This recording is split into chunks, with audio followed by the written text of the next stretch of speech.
sudah mengantarkan saya ke kedokteran Unpad. Masya Allah. Surprisingly, kan kalau kayak kata Steve Jobs ya, life is about connecting the dots. Asik. Kamu ngomongin Life is about connecting the dots. Catat guys. catat. Maksudnya adalah, jadi ketika aku sebelumnya sebagai ketua DKM gitu ya, pas lagi SMA, ternyata kemudian Allah membuka jalan aku di kuliah itu berkontribusi sebagai ketua lembaga dakwah fakultas gitu. Masya Allah. Gurunya tuh masih melayani. Iya, bener. Ditanya-tanya tuh masih kayak diajarin lagi sampai aku tuh pernah ke asrama, gurunya masih tinggal di asrama yang sama. Iya, jadi iya kadang suka nyamperin gitu, tapi itu tetap diajarin gitu loh. Apotek 24 jam kalah. Assalamualaikum warahmatullahi wabarakatuh. Hai, selamat siang Future Leader. Jadi di episode spesial podcast hari ini nih, setelah kita rehat lama banget, kita baru aja ngadain podcast lagi nih. Jadi di edisi spesial kali ini kita kedatangan bintang tamu spesial juga, yaitu alumni-alumni keren dari Nurul Fikri Boarding School Bogor. Selamat datang kepada Kak Zia dan Kak Fia. Kak Iza, mohon maaf kawan-kawan. Namanya Kak Iza dan juga Kak Fia. Selamat datang. Jadi boleh langsung aja perkenalan dari fakultas mana, universitas mana, dan juga mungkin nama panjang dan juga nama panggilannya. Oke, halo teman-teman Future Leader semuanya. Salam kenal, nama aku Hafia Wafda, bisa dipanggil Via. Sekarang sebagai mahasiswa ya di psikologi, kampusnya di Universitas Indonesia, dan aku di sini juga angkatan pertama lulusan dari SMA NF Bogor. Ya, halo Future Leaders. Perkenalkan, saya Alifna Nur Izati, biasa dipanggil Izah, dari angkatan kedua. Sekarang lagi koas di Universitas Pajajaran, jurusan kedokteran. Mungkin teman-teman di luar sana juga belum kenal sama aku, kakak juga mungkin belum kenal ya. Jadi perkenalkan, nama aku Raisa Al-Khairia. Biasa dipanggil Muta kalau sama anak-anak NF sini gitu. Jadi di sini kita bakal ngulik-ngulik masa lalu. Walaupun masa lalu itu menyakitkan, tapi harus kita ulik-ulik di episode kali ini. Nggak apa ya Kak ya? Jadi di sini kita sudah bersama sepuh-sepuh keren dari NFBS Bogor. Jadi di sini aku bakal tanya-tanya nih seputar kehidupan kakak waktu masih bersekolah di Nurul Fikri Boarding School Bogor. Kan kalau di sini aku masih ongoing. Tapi kalau kakak udah lulus nih. Jadi aku mau tanya, pengalaman paling berkesan apa sih selama kakak sekolah di SMA IT Nurul Fikri Boarding School Bogor? Mungkin dari Kak Fia. Sejujurnya kalau pengalaman paling berkesan tuh bisa dibilang kumulatif ya, karena semua hal yang aku jalani di NF ini banyak banget yang berkesan. Kalau yang paling aku tuh sejujurnya ya memorable adalah rutinitas. Jadi tuh kan kalau di NF asramanya atasnya ada rooftopnya ya. Betul. Dan aku tuh suka banget setiap sore tuh ngerojaah di rooftopnya sambil kayak nunggu sunset gitu. Ya jadi anak-anak senja gitu lah. Iya betul. Itu jadi memorable banget buat aku, karena mungkin jadi apa ya, sarana buat aku untuk healingnya kali ya di sana, sambil merojaah, sambil tafakur alam juga, yang itu mungkin gak didapatkan kali ya kalau di pesantren-pesantren lain, karena kan kalau NF pemandangannya Gunung Salak. betul sekali. Itulah masuk NF. Iya, masuk NF. Langsung banget ya to the point. Kalau kakak? Ya kurang lebih sama ya kalau pengalaman berkesan ya. Sebenarnya banyak banget di NF, tapi memang paling berkesan itu waktu awal-awal masuk itu tuh kita nggak tinggal di sini, tapi waktu itu nginep di villa gitu, asik banget tuh, kayak apa ya, pengalaman nginep di villa, dan itu kalau ngafal di situ tuh kayak lebih indah gitu pemandangannya tuh dari NF ini gitu. Jadi kayak wah, keren deh pokoknya pas nilainya ya. Parah, dingin banget gitu deh. Di situ tuh pertama kali aku kenal kamu tuh kayak rumah-rumah ada Hafiza baru gitu. Masya Allah. Baru. Oh, berarti ini tuh bukan boarding school pertama ya? Kalau aku sebelumnya SMP-nya juga boarding pesantren. Oh gitu. Kalau kakaknya? Iya, kalau saya sama juga SMP-nya boarding. Oke. Tapi lebih ke pondok pesantren gitu ya. Kalau ini kan lebih modern gitu ya istilahnya gitu. Kalau ini tuh kayak lebih ke yang nyuci sendiri waktu SMP gitu. Aku juga kalau bilang kamu pesantren ya, enggak, boarding. Ya kan? Beda. Beda ini modern. Gimana ya? Iya. Beda. Kan berarti kakak tuh kan boarding school, terus pondok pesantren itu adalah suatu sekolah yang hidupnya itu berasrama, yang dimana pasti ada tantangan tersendiri dong, gitu kan. Ada nggak sih tantangan dari kakak ketika memutuskan untuk meluncur di kehidupan sekolah berasrama gitu? Kalau dari aku sendiri kan pasti salah satunya adalah jauh dari bunda sama ayah kayak gitu. Kalau dari kakak sendiri gimana sih? Dan untuk mengatasi tantangan tersebut gimana caranya? Iya boleh kakak dulu deh. Ya, pasti sama juga kok kayak Muta ya, homesick juga gitu. Iya benar, homesick. Iya, apalagi waktu itu di villa kayak ini saya di mana gitu, kayak kok gak ada tulisan NF Bogor ya gitu. Kayak ini gimana gitu, tapi cara ngatasinnya adalah untung waktu itu langsung deket sama teman sekamar Oh gitu. iya. Iya, memang yang bikin lupa homesick gitu emang pertemanan ya. Benar. Berarti di NF ini waktu itu pertemanannya sangat amat erat dan amat sangat membantu kita untuk lupa rumah. Lupa rumah. Dan lupa rumah, melupakan apa sama aja ya? Iya. Aduh gimana bahasa halusnya ya? Ya gitulah ya. Iya. Ya gitulah. Gitulah. Sadar. Tuh. Iya. Gimana kalau Kavi? Kalau aku tuh sebetulnya yang paling kerasa bangetnya juga adalah jadwalnya padat banget ya. Benar. Tapi seru kan? Emang kayak maksudnya kan kalau kita lagi liburan di rumah beda banget ya ininya feelingnya. Karena apalagi kalau misalnya mungkin teman-teman di sini udah pada megang HP, sementara di pesantren juga udah nggak bisa megang gadget sama sekali, atau mungkin paling buka laptop kalau lagi di kelas aja. Itu tuh kerasa banget bedanya. Salah satunya sih sebetulnya yang paling jadi tantangan juga jadwalnya padat banget ya. Jadi kayak setiap hari tuh perasaannya ngantuk gitu. Ngantuk gak kamu kalau di kelas? Oh kakak aja kayaknya. Baik, astagfirullah. Itu sih, jadi itu tantangan banget ya. Tantangannya adalah gimana ngebalance antara kehidupan di asrama dan juga kehidupan di sekolahnya gitu. Di asramanya harus misalnya kayak hafalan, terus juga apa biasanya kan ada kalau ya kitab, Ada ujian ulangannya kitab ya. nggak sih? Iya, ada ulangan Iya, ya. ada ulangannya. Iya, kita ada kitab. Masih ada nggak kalian? Kitab. Jadi kayak ngaji kitab gitu, Apa ya nama kitabnya? Lupa deh. hadis juga. Oh kakak belajar hadis. Deh. Ada banget. Taklim. Ta'lim. Talim. Kitabnya warna hitam itu. Kalau aku ada bul alim. Oh, Ada juga kayaknya ada juga deh. waktu itu ya. Ada juga. Oh, iya. Kayak dibacain sama ustadznya terus kita nulis. Tapi ada di ulangannya artinya. juga. Ada ulangannya. Iya. Jadi di NF ini kita sangat balance ya antara kehidupan dunia dan akhirat gitu. Alhamdulillah gitu. Berarti kan tadi kita di sini emang sibuk banget ya di antara kehidupan organisasi kita, terus juga harus balance antara akademik, terus juga ke tahfiz segala macamnya. Nah, gimana sih caranya kakak ngatur waktu pada saat di NF ini gitu? Dan juga kan di kuliah juga pasti juga banyak gak sih kak kayak organisasi segala macam, dan apakah dari NF ini ngebantu kakak buat time management pada saat di kuliah nanti gitu? Jujur ngebentuk banget sih. Maksudnya kayak salah satu karakter yang akhirnya terbawa gitu ya, kayak terbawa dalam identitas diri aku ketika aku juga udah kuliah adalah aku emang merasa sebagai orang yang sangat disiplin dan juga bertanggung jawab gitu terhadap amanah-amanah yang aku pegang, dan aku yakin itu dibentuk karakternya ketika di NF, karena kan bener-bener tadi ya kayak jadwalnya tuh padat banget. Pagi kita bangun tahajud, subuh langsung ziyadah murojaah, terus siap-siap untuk sekolah nyampe sore terus lanjut lagi persiapan untuk murojaah dan sebagainya lah. Itu masya Allah padat banget. Kalau untuk gimana cara untuk menghadapinya gitu ya, yang pertama adalah pastinya kalau buat aku sendiri emang aku tuh dari dulu suka banget bikin kayak planning. Jadi punya tujuan jangka panjangnya.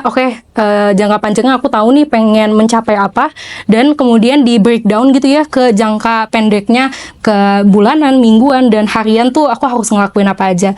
Jadinya ketika kita udah tahu apa aja sih yang sebetulnya kita harus lakuin gitu ya dalam sehari itu, kita akhirnya bisa mengalokasikan waktu-waktu kita ke hal-hal tersebut. Yang suka jadi masalahnya ya kalau aku lihat dari anak-anak pesantren yang aku keinget juga adalah salah menempatkan tugas di waktu yang gak sesuai. Jadi misalnya kayak kita lagi sekolah, tapi malah pada murojaah. Atau misalnya lagi pada sesi ziyadah murojaah, malah pada belajar. Bener. Jadi wah, salah ini. Maksudnya kan kayak udah ada waktunya sendiri gitu ya. Jadi betul. harusnya kita memanfaatkan sesuai waktunya lah gitu. Makanya kenapa alokasi dari to-do list yang udah kita tahu nih kita mau apa aja seharian, itu yang penting sih kalau buat aku. Iya. Kurang lebih sama ya kayak Kak Via gitu. Jadi kita harus menentukan tujuan kita tuh apa gitu, goals kita apa gitu. Kayak misalnya waktu saya di NF, kenapa saya tuh sering dicap rajin gitu, karena ya saya harus mencapai goals yang saya tulis gitu. Pokoknya mau gak mau harus tercapai gitu ya. Apalagi kalau untuk masuk PTN gitu kan harus butuh konsisten gitu ya dari kelas 10 gitu. Jadi ya memang harus menentukan tujuan apa yang harus dilakukan di NF ini gitu. Iya. Tuh mungkin ini untuk teman-teman di rumah dan juga untuk teman-teman Nurul Fikri yang nonton ini ya. Ini tips-tips dari kakak yang udah lulus nih. Jadi kalau kita emang jujur dari aku sendiri Kak, emang waktu awal-awal masuk NF tuh emang sedikit struggle sama jadwal-jadwal padatnya gitu kan. Tapi dari jadwal padat itu juga aku bisa ngambil manfaat kalau kita tuh bisa jadi ningkatin time management kita terhadap aktivitas yang padat gitu kan. Jadi tadi benar kata Kak Vicky, kita harus tentuin tujuan dan juga waktunya dipergunakan sebaik mungkin. Jadi saatnya belajar kita belajar, saatnya tahfiz kita tahfiz. Jadi semua tujuan kita terpenuhi, nggak cuma satu bidang aja, tapi di berbagai macam bidang gitu kan ya Tak. Oke. Kan tadi pas selain keterampilan dari time management gitu, ada nggak sih nilai-nilai keterampilan lain nih yang kakak dapatkan dari Nurul Fikri gitu, dari belajar di Nurul Fikri gitu? Iya, kalau dari saya ya Mut, jadi kalau di NF ini saya bisa mendapatkan kesempatan yang mungkin kalau saya nggak di NF ini saya nggak dapat kesempatan itu gitu. Misalnya nih kayak ketua organisasi gitu kan. Ya kalau misalnya saya SMA di lain mungkin saya ketutupan sama orang yang lebih dominan gitu ya. Tapi kalau di sini itu saya bisa ada kesempatan jadi langsung ketua gitu. Dan itu kan pengalaman untuk menjadi ketua tuh ya Masya Allah ya, dari bikin project gitu, terus mimpin kerjasama atasan sama bawahan gitu. Jadi memang melatih kepemimpinan yang bisa diaplikasikan di organisasi kuliah nantinya. Kemudian juga yang reading system, di sini masih ada reading system gak ya? Yang baca buku gitu? Kalau aku kelas 10 tuh namanya highlight library. Oh iya yang buku-buku. Bukan Kak, makanya tadi tuh waktu kakak di bawah LRC gitu kayak LRC apaan ya? Gitu. Jadi kita beda generasi guys. Kalau zaman aku namanya highlight library. Gitu. Bukan reading apa ya namanya? Bukan. Tapi sekarang tuh udah dirubah jadi kayak kelas UTBK gitu Kak, atau enggak kayak kelas literasi gitu. Jadi dari soal dari guru-gurunya langsung gitu. Iya, gitu. Pokoknya kalau zaman aku ini ya kayak buka digital di laptop. Iya, Ada pokoknya ada reading systemnya, ada poin-poinnya gitu. Yang baca buku digital gitu. Iya Kak, yang bukunya ada level 1, level 2. Itu kan itu Oh iya, maaf. Itu pokoknya ini.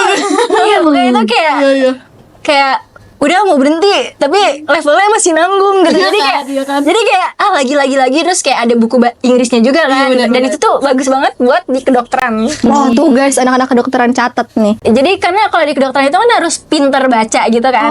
Jadi memang harus dituntut baca langsung ngerti gitu. Jadi karena dari kebiasaan kebiasaan baca buku itu untuk mencapai level-level gitu kan, itu kesenangan tersendiri ya. Iya benar sih. Ya kan cuman seru-seruan aja. Jadi Sederhana tapi ya menyenangkan dan jadinya kebiasa gitu. Iya. Betul. Tadi pertanyaannya apa ya? Iya, kan aku juga lupa nih. Keterampilan yang kakak dapatkan selain dari time management tadi gitu. Sih. Iya, keterampilan aku juga sama sih. Jadi kalau aku itu kan dulu sebagai ketua DKM. Ketua DKM tuh sekarang masih DKM namanya? Enggak. Aduh. Kayak Rohis. Binsan tuh apa singkatan? Osan Kak, maaf Kak. Ohsan. Organisasi santri. Masya Allah. Ya itu, jadi kayak ketuanya dari situ buat aku ya, maksudnya kayak dengan aku punya sebelumnya pengalaman sebagai ketua DKM, ketua Rohisnya gitu, itu jadi apa ya, ketika aku sudah lulus, selain aku juga menyadari aku seorang santri gitu ya, aku jadi sadar apa yang aku lakukan, perilaku yang aku lakukan itu tuh maksudnya dilihat sama orang lain gitu, kayak masa sih ketua DKM dulunya kan ketua DKM masa sih ngapa-ngapain gitu, misalnya apa perilaku maksiat tertentu gitu misalnya. Jadi itu menumbuhkan rasa malu gitu di dalam diri aku, dan aku sih melihatnya itu sebagai penjagaan Allah gitu ya buat aku sendiri. Nah cuma kalau buat aku sendiri juga itu membuka sama, jadi surprisingly kan kalau kayak kata Steve Jobs ya, life is about connecting the dots. Asik. Kan Life is about connecting the dots. Catat guys. catat. Maksudnya adalah, jadi ketika aku sebelumnya sebagai ketua DKM gitu ya pas lagi SMA, ternyata kemudian Allah membuka jalan aku di kuliah itu berkontribusi sebagai ketua lembaga dakwah fakultas gitu. Masya Allah. Alhamdulillah. Jadi disitulah mungkin jalan Allah menjaga aku gitu ya. Jadi keterampilan berdakwah adalah keterampilan Masya Allah Akbar. Manajemen organisasi lah, Iya. sama-sama, betul, seperti itu sih. Iya. Ya sih, aku juga ngerasain banget Kak di NF ini, karena kan NF ini sangat membuka kesempatan untuk kita untuk menjadi seorang leader, benar kan? Betul sekali. Benar banget kan? Benar. Aku juga di sini ya gitulah, sangat dites kemampuan untuk menjadi ketua-ketuanya gitu, dan sangat mengasah keterampilan aku. Jadi awalnya nggak tahu nih kalau aku bisa kayak gini. Iya. Nah terus setelah ini ternyata aku keren gitu loh, maaf banget ya. Insya Allah. Ternyata aku keren banget gitu. Iya, banyak Makanya- potensinya yang Iya. tergali akhirnya. Iya, dan aku juga ngeliat teman-teman aku nih yang dari kelas 10 biasa-biasa aja, pas kelas 11 langsung jadi ningkat gitu. Insya Allah. Value-value-nya keren Alhamdulillah. banget emang. Gitu. Kan kakak di sini udah kuliah juga ya, alhamdulillah. Tadi di fakultas, Psikologi UI. betul. Kalau kakak dari Unpad di kedokteran, betul. Waktu kakak di NF itu ada nggak sih dukungan dari guru-guru untuk mencapai PTN-PTN favorit kakak-kakak semua? Masya Allah. Buat aku dukungan dari guru-guru aku sangat berharga banget ya. Jadi aku ingat yang pertama adalah, ini beberapa aja ya, kayak semuanya sangat berharga. Beberapa yang mungkin aku teringat adalah pertama dari Ustazah Marlin. Ustazah Marlin, Kakak itu wali asrama aku sekarang. Allah, Ustazah Marlin. Masya Allah emang Ustazah Alim.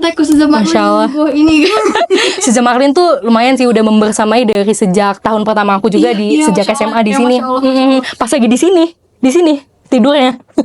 Tidurnya di sini ya. Tapi Ustazah Marian care banget sih. Emang. Iya, care banget. kayak sini tuh kayak- parah banget ya. Masya Allah, Masya Kayak Allah, care ibu banget. apa sih? Iya. Soalnya aku sakit tuh kayak diurusin banget. Oh, Dia kan bikinin makanan enggak? Aku dibikin bubur. Apa? Aku suka dimasakin ayam goreng gitu. Ya oh, Allah, Zamarlin. Masya Allah, Tuh guys, sudah. Masya Allah. Ustazah Marlin tuh dulu aku ingat banget ya. Aku juga bingung sih kok beliau bisa sadar gitu. Jadi salah satu beliau tuh kayak ngasih buku planner. Mungkin karena tahu aku orangnya emang harus terorganisir gitu ya. Jadi semenjak saat itu juga aku belajar untuk nge-planning harian aku, mingguan aku gitu, karena bantuan dari Ustazah Marlin juga. Terus misalnya kayak dari Ustazah Husna masih ngajar juga ya. Ustazah Rahmah Husna. Sudah SMP. Oh, di SMP Iya, sekarang. sekarang dia. I see.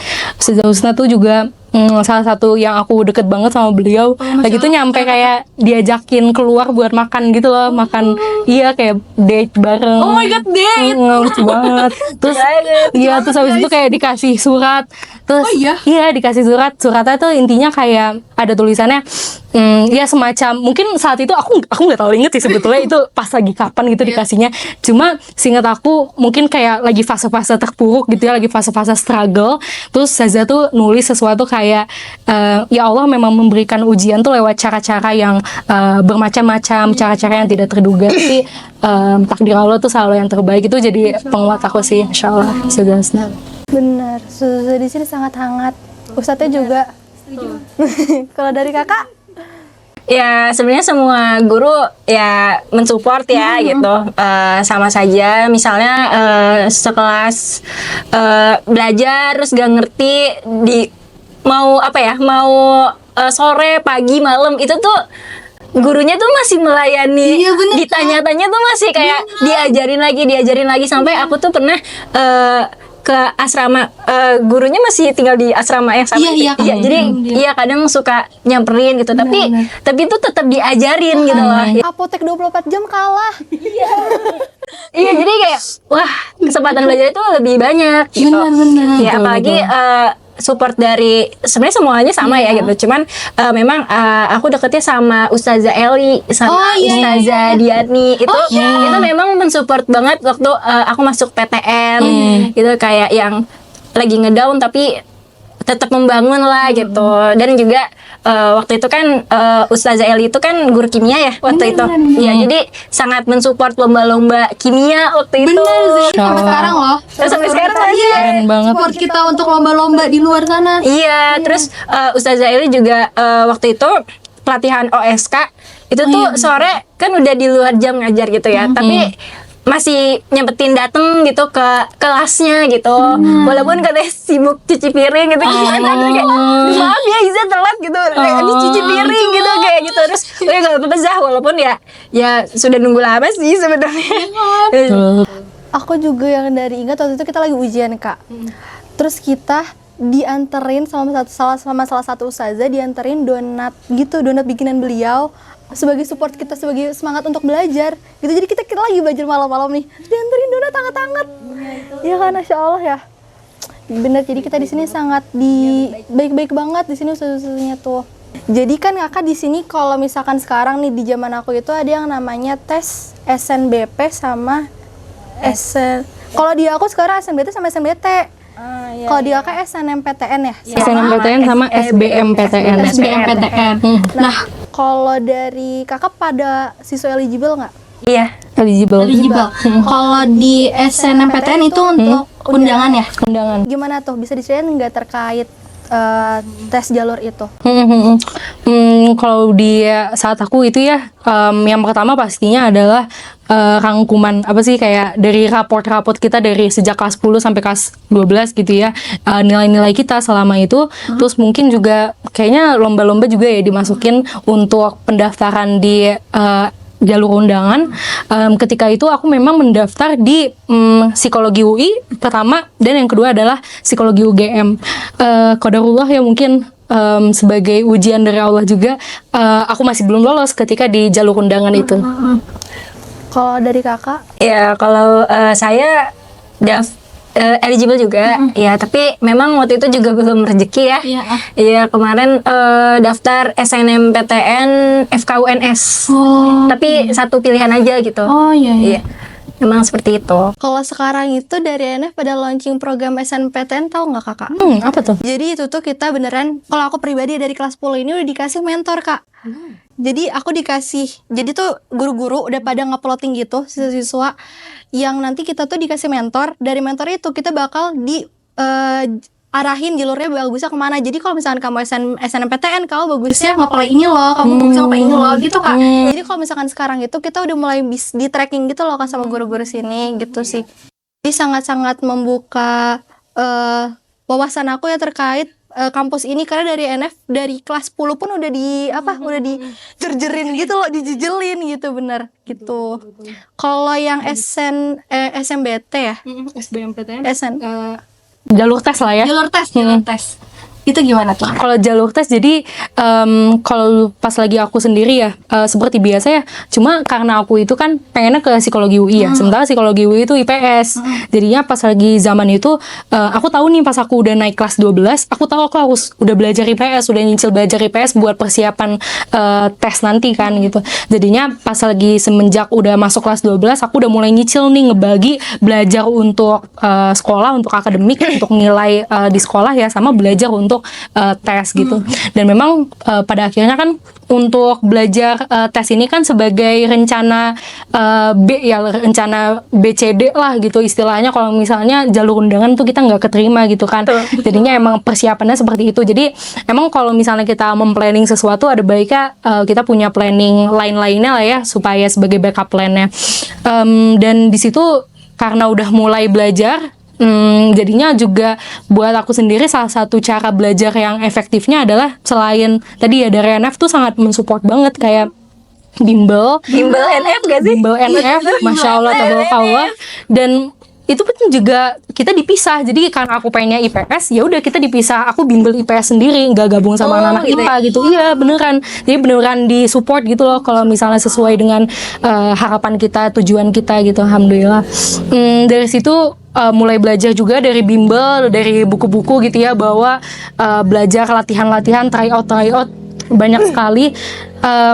Ya udah, walaupun mungkin kalau di SBM aku daftarnya itu yang pertama psikologi UI, yang kedua sama sih psikologi UGM juga, qadarullah juga masih belum keterima. Iya, kalau saya SNBT ya sekarang. Iya, saya SNBT. Ya SNBT susah ya namanya. Oh, Yunus sama kakak aja. SBM ya. SBM ya udah SBM deh. Ya kalau SBM mungkin ini ya backup masa lalu juga ya. Oh, Jadi iya. waktu itu memang terlalu berharap SNM gitu loh. Jadi kurang gitu belajar SBM-nya. Tapi alhamdulillah tadi NF memfasilitasi juga dari bimbel NF gitu. Terus juga soal-soalnya, terus juga dapat soal-soal luar dari guru-gurunya juga gitu loh. Jadi memang menambah paket soal yang harus dikerjakan gitu kan.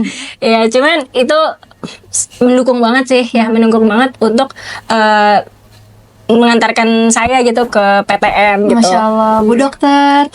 Kalau Bu Dokter. Amin, Oke, amin. setelah kita sudah mengulik-ngulik masa lalu, boleh nggak aku tanya terkait dunia kampus ini? Mungkin biar lebih seru nih, ada nggak sih ekspektasi kakak terkait dunia kampus, terus realitanya kayak gimana? Gitu. Ya, Atau kayak culture shock gitu, atau kayak kehidupan yang sedang kakak jalani di dunia kampus gitu sih? kalau culture shock aku ini beneran ya. Iya, Jadi bener. waktu aku kan jarang ketemu cowok gitu ya. Jadi tuh pas umum gitu gini lihat deh gitu, terus gitu, enggak, tapi ditegur gitu sama katanya nggak sopan gitu. Kalau di dunia luar tuh kan mungkin perspektifnya beda ya gitu. Ya jadi kita memang harus menyesuaikan gitu. Maksudnya menyesuaikannya jangan mengikuti yang buruk ya, tapi maksudnya menyesuaikan perspektif kita dan perspektif mereka gitu. Kalau misalnya memang itu dianggap tidak sopan, ya kurangin aja gitu. Tapi jangan yang gini juga gitu maksudnya. Ya, iya, iya tapi culture shocknya tuh pertama kali ketemu, Zah, lu kaku banget sih gitu kayak, lu kaku banget kayak, soalnya aku kan kosalaman gini ya, sama cowok gitu, jadi kayak kenapa sih emang gitu, susah juga kan jelasinnya ke orang yang yang mungkin backgroundnya emang belum pesantren gitu, jadi susah menerima, nanti takutnya juga apalah gitu. Jadi itu culture shocknya memang seperti itu sih, pergaulan ya, pergaulan, interaksi ke laki-laki. Dan tapi alhamdulillahnya karena kita di NF ini kita bisa punya tameng gitu lah, istilahnya tameng untuk tidak terbawa hal-hal yang negatif Tidak terbawa arus. Iya, tidak terbawa arus di dunia perkuliahan seperti itu. Benar. Betul sekali. Kalau aku tuh culture shocknya sama ya, sama kayak Izah. Jadi interaksi dengan lawan jenisnya. Karena aku juga salah satu tipe orang yang jadi pas lagi di SMA dulu tuh saking gak interaksi sama laki-lakinya, nggak punya, maksudnya kayak nggak nge-save kontak mereka gitu. Pas lagi ditanya, Hafia, alumni laki-laki yang datang angkatan pertama siapa ya Ustadz, saya aja nggak kenal, masalahnya nggak pernah kontak-kontakan, nggak pernah interaksi sama mereka. Cuma mungkin itu juga yang disyukuri gitu ya, artinya NF yang membentuk aku sampai seperti ini gitu, di saat yang seperti ini. Yang kedua adalah culture shock dari belajarnya pastinya. Jadi kayak belajarnya kan pasti sistemnya udah berbeda banget ya, ketika di dunia kampus tuh udah nggak ada lagi yang ngarahin, udah nggak ada lagi yang mungkin kalau ustazah di sini masih sangat care, masih sangat peduli, 24 jam bisa ditanya. Dosen ditanya, Anda nanya malam-malam. Wah, innalillahi Anda. Tawan. Itu dia. Dan di situ aku pernah ya, jadi pas lagi semester pertama di psikologi. Iya. Jadi pas lagi tahun pertama, alhamdulillah aku lulusnya di bisnis Islam. Tahun pertama. Nah, tahun kedua aku nyoba lagi SBM, baru lulusnya di psikologi. Nah, kan aku sebelumnya karena backgroundnya itu ekonomi gitu lah ya, cukup pede lah dengan matematika, kemampuan matematika, statistika gitu. Jadi pas lagi ketemu mata kuliah statistika di psikologi, gampang lah gitu. Statistika, psikologi lagi, maksudnya kan kayak harusnya nggak seberat yang di ekonomi dong gitu. Cuma ternyata kalau Allah nilainya jelek banget tuh ceritanya, kayak 50-an gitu kuisnya dapat segitu. Itu culture shock juga. Artinya ya memang gak bisa SKS belajarnya, gak bisa SKS, harus dicicil, harus latihan terus. Itu mungkin salah satu culture shock ya sih kalau di dunia kampus. Iya. Tapi ya benar sih, dengan walaupun di NF ini kita udah organisasi, sekarang kan organisasi kita dilatih ya.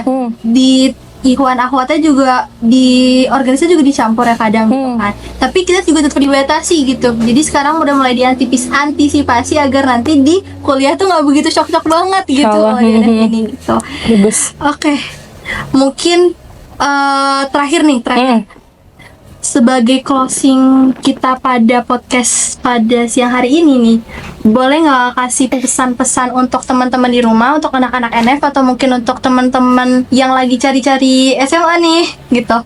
Jadi jadi bisa kasih pesan-pesan buat teman-teman yang masih galau untuk cari SMA atau mungkin yang masih galau buat cari-cari kuliah nih. Boleh, silakan. Ya, teman-teman future leaders. Yes.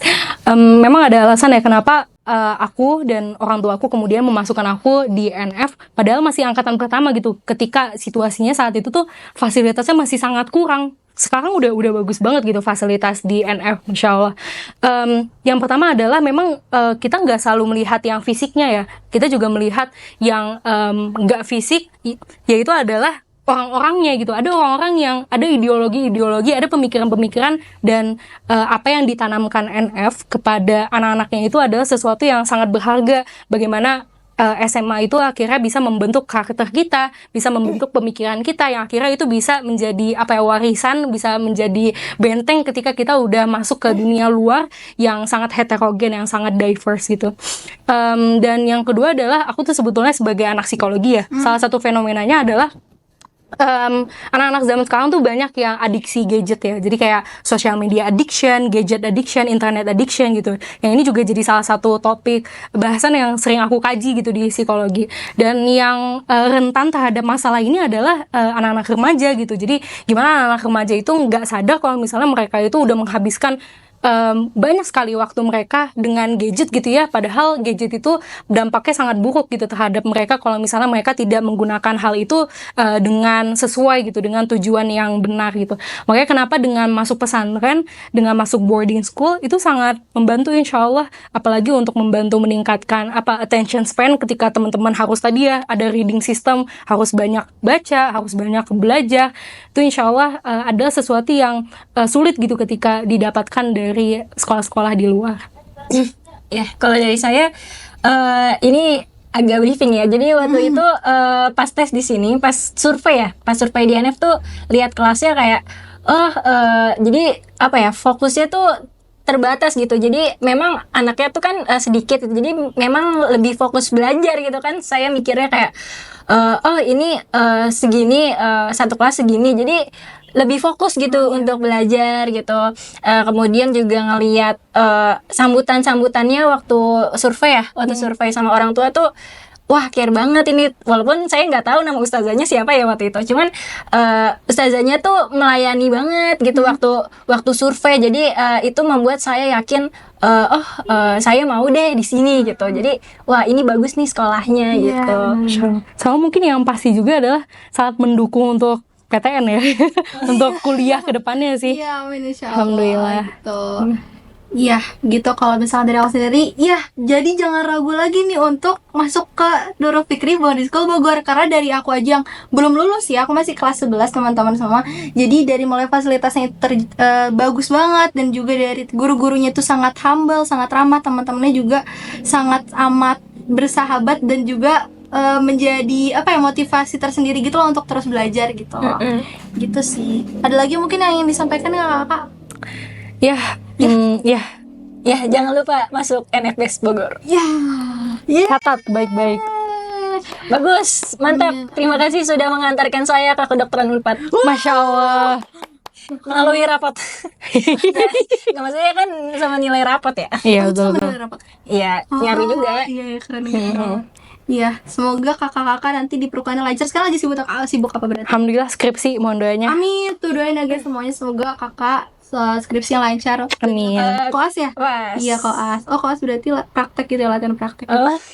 Praktek langsung. Klinik. Oh itu latihan lagi ya? Iya, Oh my udah God. sama pasien langsung. Oh keren banget, Periksa. semoga lancar. Kita dari Amin, bareng-bareng amin. semuanya ya. Amin, amin. Dan aku juga semoga lancar ya Amin. Amin. sekolah di NFP ini. Ya, nyesel ya di Unpad. Amin. Di UI aja. Enggak, kakak doain ya, aku mau di Unair. Masya Jurusan apa? Allah. Jurusan hukum. Masya Tapi aku Allah. IPA. Berarti lintas jurusan. Lintas jurusan. Gak apa-apa. Bismillah. Gak apa. Bisa. Playing. Playing. Kita coba-coba aja. Gak apa-apa, ini bisa mengantarkan Anda ke hukum. Jangan ragu untuk Walaupun lintas jurusan gitu ya. gak apa-apa. Gak apa-apa gitu. Oke. Jadi mungkin sekian aja podcast kita pada siang hari ini. Jadi ya semoga teman-teman di rumah sehat selalu, dan juga semoga kakaknya juga selalu sehat. Amin. Masih banyak muta. Iya, terima kasih banyak kakak juga Kasih. sudah hadir pada kesempatan kita pada siang hari ini. Terima kasih banyak Yep. sudah menyempatkan waktunya. Oke, jadi kita tutup aja ya. Jadi sekian dari aku, Muta, Raisa Alhara Muta Kaisa Wahyu, dan dari kakak Fia dan kakak Iza juga. Wassalamualaikum warahmatullahi wabarakatuh. Waalaikumsalam warahmatullahi wabarakatuh.